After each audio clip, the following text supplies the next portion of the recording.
दोस्तों नमस्कार।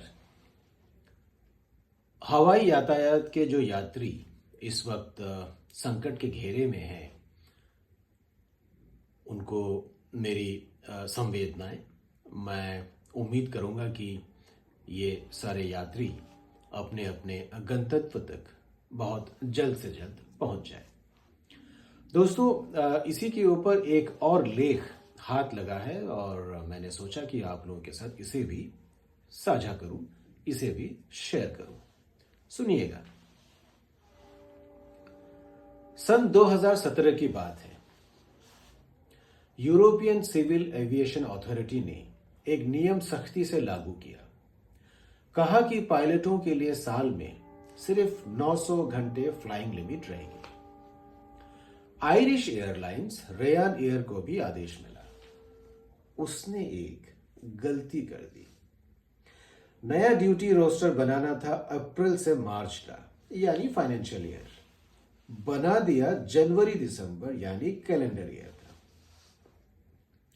कैलेंडर वर्ष बदलते ही गलत ड्यूटी रोस्टर वाले पायलट फ्लाई नहीं कर सके। 2100 उड़ानें रद्द करनी पड़ी। करीब 3,15,000 यात्री प्रभावित हुए। संकट रोल ओवर होकर इतना बड़ा हो गया कि अगले कुछ हफ्तों में 18,000 और उड़ानें रद्द करनी पड़ी। तो क्या किया ईयू रेगुलेटर्स ने? क्या नियम से चटपट छूट दे दी? जा रेयान एयर, जी ले अपनी जिंदगी? नहीं।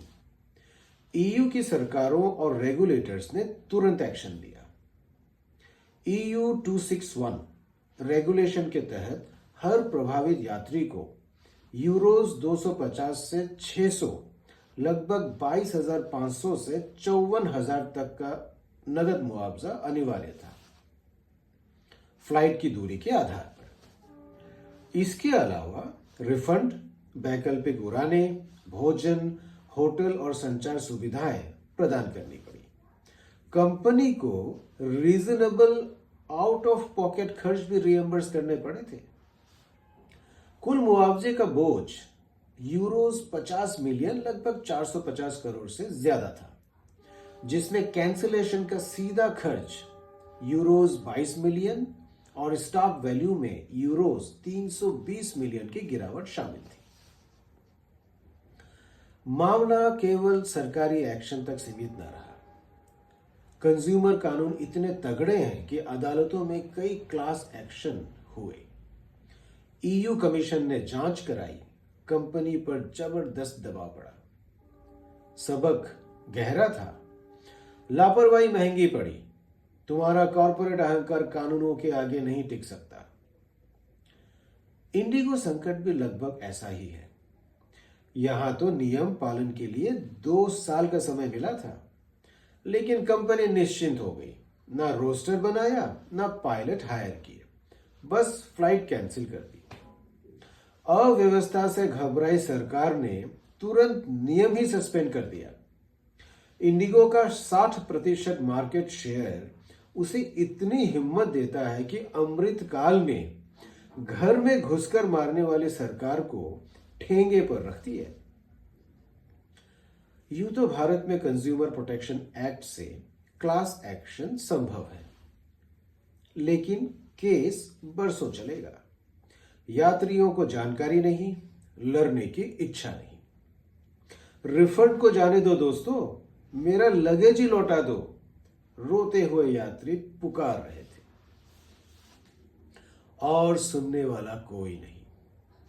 रेयान एयर केस में सीईओ माइकल ओलरी को सार्वजनिक माफी मांगनी पड़ी। यहां छोटे छोटे बैगेज हैंडलर और काउंटर स्टाफ गालियां सुन रहे हैं और मालिकान कहीं ठिठाई से बैठे हंस रहे हैं।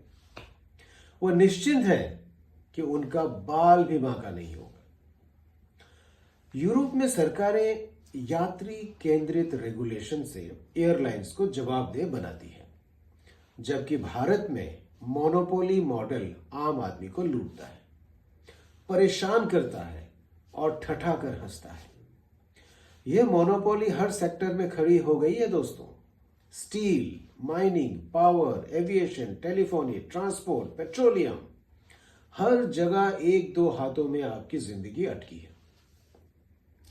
वह जब चाहे आम आदमी का टेंटुआ दबा दे।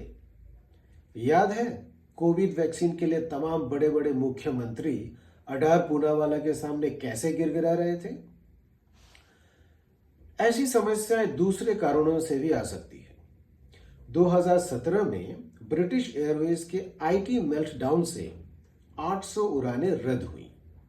2025 में केएलएम ने 2760 उड़ानें कैंसिल की। कोविड में पूरा यूरोपीय एविएशन ठप हो गया था, पर ईयू ने हर बार यात्री की राहत को पहले रखा। वैकल्पिक ट्रांसपोर्ट, होटल, एयरपोर्ट पर फूड और हेल्थ सेंटर्स, पॉलिसी चेंजेस किए। 2022 में तो पूरा कंटिंजेंसी प्लान फॉर ट्रांसपोर्ट ही बना दिया। यहां भारत में स्केल, स्पीड, विश्वगुरु, अमृतकाल, 5 ट्रिलियन इकोनॉमी का जाप करने वाले इस हड़कंप को इंडिगो का घरेलू मामला मानकर हाथ पर हाथ धरे बैठे रहे। दोस्तों, हालात देखकर राहत इंदौरी का शेर याद आता है।